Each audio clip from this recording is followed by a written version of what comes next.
9 मई की रात तकरीबन 8:30 बजे का वक्त था।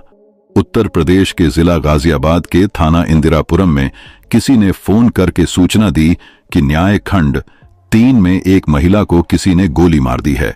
इस संवेदनशील सूचना के मिलते ही थाना प्रभारी वीरेंद्र सिंह मय पुलिस बल के सूचना में बताए स्थान पर पहुंच गए। उस इलाके में सैकड़ों की तादाद में जनता फ्लैट बने हुए हैं। जिस जगह यह वारदात हुई वह गली एकदम सुनसान थी। गली फ्लैटों के पीछे की साइड में होने की वजह से लोग उसका इस्तेमाल कम ही किया करते थे। थाना प्रभारी ने मौका मुआयना किया तो वहां करीब 28-30 साल की महिला खून से लथपथ पड़ी थी। गोली उसकी कनपटी पर मारी गई थी।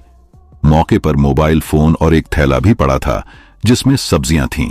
महिला शायद जिंदा बच जाए, इसीलिए आनन फानन में पुलिस उसे नजदीक के एक निजी अस्पताल ले गई, लेकिन डॉक्टरों ने उस महिला को देखकर मृत घोषित कर दिया। महिला के पास से ऐसी कोई चीज नहीं मिली थी जिससे तुरंत उसकी शिनाख्त हो सके। लिहाजा घटनास्थल के आसपास के फ्लैटों में रहने वाले लोगों से पुलिस उस महिला के बारे में पूछताछ करने लगी। उसी समय अजय झा नाम का एक युवक पुलिस के पास पहुंचा। उसने बताया कि उसकी पत्नी रूपम काफी देर पहले सब्जी लेने गई थी। वह अभी तक नहीं लौटी है। पुलिस ने अजय को लाश दिखाई तो उसने तुरंत लाश को पहचान लिया और उसकी पुष्टि अपनी पत्नी रूपम के रूप में कर दी। मामला हत्या का था, इसलिए थाना प्रभारी ने इसकी सूचना आला अधिकारियों को भी दे दी। सूचना मिलने पर एएसपी सिटी शिवहरी मीणा और सीओ सिटी रणविजय सिंह भी अस्पताल पहुंच गए। मृतका का पति बुरी तरह बिलख रहा था। पुलिस ने उसे ढांढस बंधाकर शुरुआती पूछताछ की। उसने बताया कि शाम करीब 7 बजे रूपम बाजार से सब्जी लेने के लिए घर से निकली थी। पुलिस ने उस समय उससे ज्यादा पूछताछ करना जरूरी नहीं समझा और पंचनामा भरकर लाश पोस्टमार्टम के लिए भिजवा दी। अजय झा की तहरीर पर पुलिस ने अज्ञात हत्यारों के खिलाफ भादवी की धारा 302 के तहत मुकदमा दर्ज कर लिया। थाना प्रभारी ने केस की छानबीन शुरू कर दी। वह इतना तो समझ गए थे कि हमलावर का मकसद केवल रूपम की हत्या करना था और उसके सिर में गोली इसलिए मारी गई थी ताकि वह जिंदा न बच सके। चूंकि रूपम का पर्स, पहने हुए आभूषण और मोबाइल फोन सलामत था, इसीलिए लूट की वजह से हत्या करने की संभावना बिल्कुल नहीं थी। एसएसपी शुचि गिल्डियाल ने अगले दिन मृतका के पति को अपने ऑफिस में बुलाकर पूछताछ की। उसने बताया कि वह प्रॉपर्टी डीलिंग का काम करता है। किसी के साथ अपनी रंजिश या झगड़ा होने से भी उसने इनकार कर दिया। उससे पूछताछ में यह पता जरूर चला कि कुछ समय पहले उसने अंतरिक्ष सोसाइटी के पास एक प्रॉपर्टी खरीदी थी। सीओ रणविजय सिंह ने एसएसपी के आदेश पर जब प्रॉपर्टी वाले बिंदु पर जांच की तो आशंका खारिज हो गई। आगे बढ़ने का कोई और रास्ता न देख पुलिस ने रूपम के मोबाइल फोन की जांच की। उसमें अंतिम कॉल उसके पति की थी।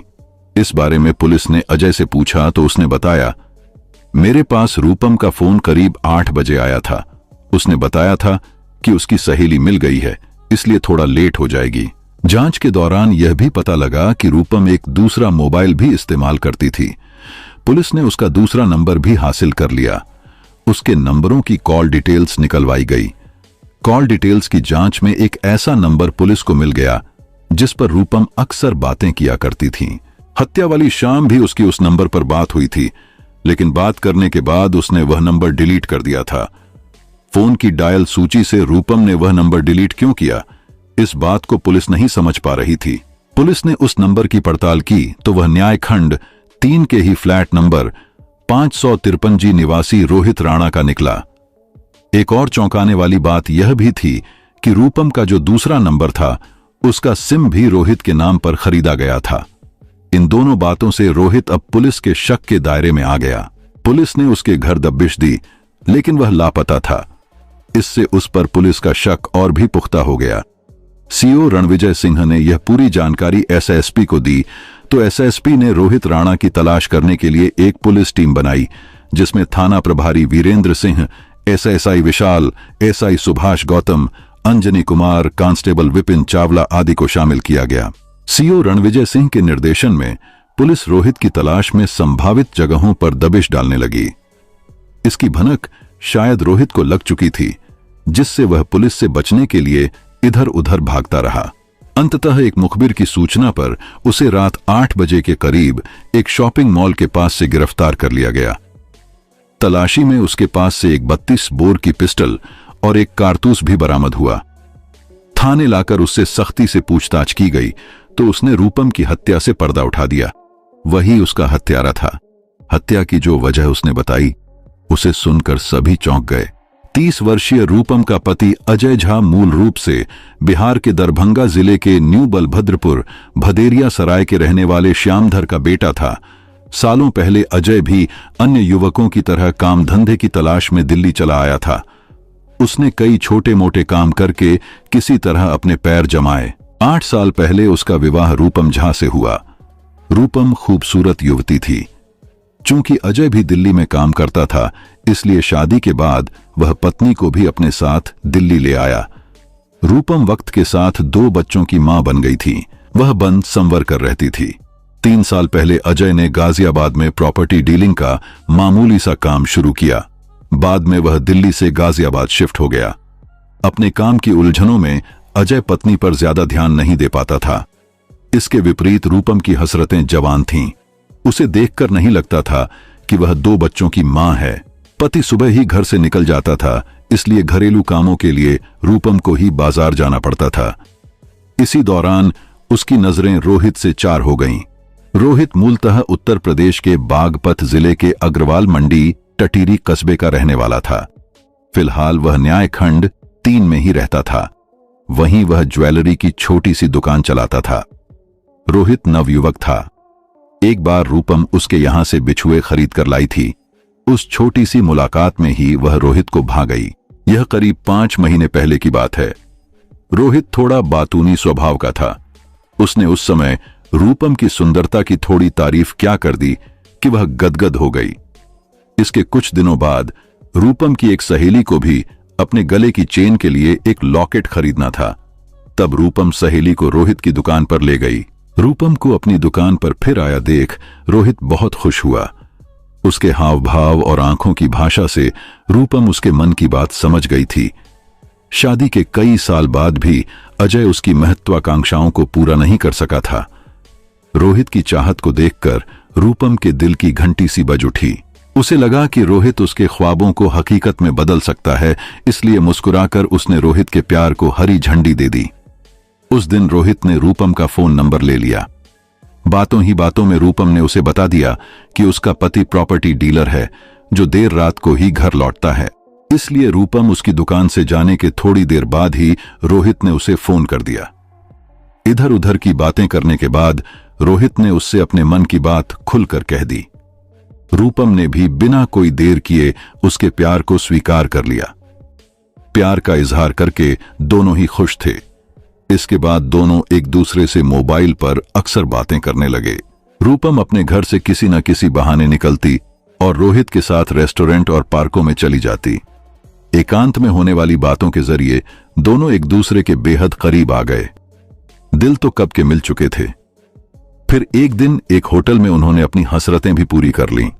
जब पति अपने काम पर निकल जाता और बच्चे स्कूल, तभी रूपम रोहित को फोन कर देती। मौका देखकर रोहित उसके घर आ जाता था। इस तरह वे दोनों खूब मौज मस्ती करते रहे। पति को शक न हो, इससे बचने के लिए रूपम मोबाइल पर बातें करके प्रेमी रोहित का नंबर डिलीट कर देती थी। बाद में रोहित ने उसे एक मोबाइल और सिम कार्ड भी खरीद कर दे दिया। रोहित से बात करने के लिए वह ज्यादातर उसी नए नंबर का उपयोग करती थी। प्यार की दीवानगी हदों को लांघने लगी थी।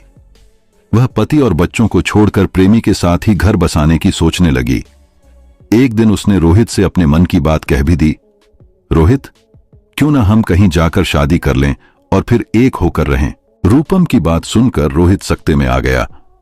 एकाएक उससे कोई जवाब नहीं बना, क्योंकि उसने कभी सोचा ही नहीं था कि ऐसी नौबत भी आ सकती है। वह रूपम को प्यार तो करता था, लेकिन उसे शादी जैसी बात कभी नहीं सोची थी। उसे खामोश देखकर रूपम ने टोका, क्या सोच रहे हो? क्या मैं तुम्हें पसंद नहीं? ऐसी बात नहीं है रूपम, तुमने जो बात कही है उस पर मुझे सोचने का मौका दो। उस रात रोहित को ठीक से नींद नहीं आई। रूपम उससे उम्र में बड़ी थी। वह उसे इस्तेमाल तो करना चाहता था, लेकिन उसके साथ बंध कर रहना नहीं चाहता था। काफी सोचने समझने के बाद उसने रूपम से पीछा छुड़ाने का फैसला ले लिया और उससे पीछा छुड़ाने की सोचने लगा। इसके बाद रोहित ने रूपम से दूरियां बनानी शुरू कर दी। रूपम को जब लगा कि प्रेमी ने उससे मिलना कम कर दिया है तो एक दिन वह बोली, रोहित, तुम आजकल कुछ बदले बदले लगते हो, कहीं तुम मुझे धोखा तो नहीं दे रहे? ऐसी कोई बात नहीं है रूपम, रोहित ने कहा। तो फिर मुझे ऐसा क्यों लग रहा है कि तुम मुझसे दूर होते जा रहे हो? वैसे शादी के बारे में तुमने क्या सोचा? मैं हर पल तुम्हारे साथ हूं रूपम, मैं तुमसे प्यार भी बहुत करता हूं। मेरा कहना यह है कि शादी के लिए अभी रुक जाओ। वैसे भी शादी की तुम इतनी जल्दी क्यों कर रही हो? हम मिलते तो रहते हैं। रोहित, तुम्हारी बातों से मुझे यह लग रहा है कि तुम मुझे शादी के लिए टाल रहे हो, लेकिन मैं भी तुम्हें एक बात बताना चाहती हूं। अगर तुमने मुझसे शादी नहीं की और धोखा दिया तो मैं आत्महत्या कर लूंगी और सुसाइड नोट में तुम्हारा नाम लिख दूंगी। रूपम की इस धमकी से रोहित के पसीने छूट गए। वह बोला, मुझे थोड़ा समय तो दो, बस, अब और नहीं, मुझे जल्दी जवाब चाहिए। रूपम के तेवर देखकर रोहित डर गया। उसने उसे समझाने की बहुत कोशिश की, लेकिन वह अपनी जिद पर अड़ी रही। रोहित समझ गया था कि रूपम किसी भी सूरत में उसका पीछा छोड़ने वाली नहीं है। उससे पीछा छुड़ाने के लिए उसने एक खतरनाक योजना बना ली। रोहित का एक दोस्त था, गौरव त्यागी। गौरव को रोहित ने अपनी परेशानी बताई और उससे किसी हथियार का इंतजाम करने को कहा। गौरव ने बहुत जल्द एक पिस्टल का इंतजाम करके उसे दे दिया। रोहित ने सोच लिया था कि वह आखिरी बार रूपम को समझाने की कोशिश करेगा। अगर वह फिर भी नहीं मानी तो उसे रास्ते से हटा देगा।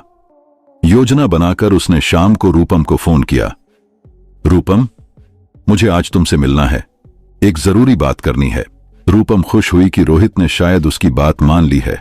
वह बोली, ठीक है, मैं तुमसे 8 बजे के बाद घर के पीछे वाली उसी गली में मिलूंगी जहां हम पहले मिलते थे। उस गली का चुनाव रूपम ने इसलिए किया था क्योंकि वह सुनसान रहती थी। उस शाम रूपम बाजार के लिए घर से निकली। उसने घर के लिए सब्जियां खरीदी। इसी बीच उसने अपने पति को फोन भी कर दिया कि वह सहेली के पास जाएगी, इसलिए घर थोड़ी देरी से आएगी। वह तय समय पर रोहित से मिलने गली में पहुंच गई। रोहित भी वहां पहुंच गया था। वह रोहित के खतरनाक इरादों से पूरी तरह अनजान थी। उसे देखते ही रूपम ने पूछा, क्या सोचा तुमने? रूपम, तुम मेरी मजबूरी समझो, मैं तुमसे शादी नहीं कर सकता। यह सुनते ही रूपम के पैरों तले से जमीन खिसक गई। उसे उम्मीद नहीं थी कि रोहित उसे ऐसा जवाब देगा। मैं अब तुम्हें छोड़ूंगी नहीं, तुमने मेरे साथ अच्छा नहीं किया। कहने के साथ ही रूपम ने गुस्से में रोहित के साथ हाथापाई शुरू कर दी। उसे नहीं पता था कि रोहित उसकी मौत बनने जा रहा है। पीछा तो तुम्हें छोड़ना ही पड़ेगा रूपम, रोहित गुस्से में बोला और पलक झपकते ही पिस्टल निकाल ली। यह देखकर रूपम के होश उड़ गए। वह कुछ कर पाती, उससे पहले ही रोहित ने उसके सिर से पिस्टल सटाकर गोली चला दी। गोली लगते ही रूपम गिर पड़ी। उसे तड़पता छोड़ रोहित वहां से भाग गया।